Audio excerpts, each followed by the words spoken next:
Hey, it's Ryan with Parts Doctor, and today I'm going to show you how to place the door bin on this GE refrigerator. Let's get started.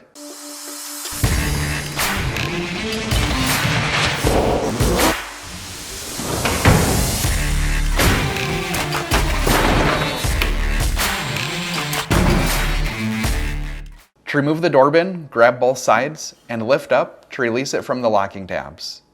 If necessary, gently tap on the bottom. If you have a bad door bin and you need to purchase a new one, you can check out our website, partsdoctor.com. We'll leave a link in the description below. You want to make sure that you're searching with the model number from the tag on your refrigerator to make sure you get the correct part. This part is side and location specific, so please make sure that you're ordering the correct one. To install the door bin, align the tabs and push down to lock in place.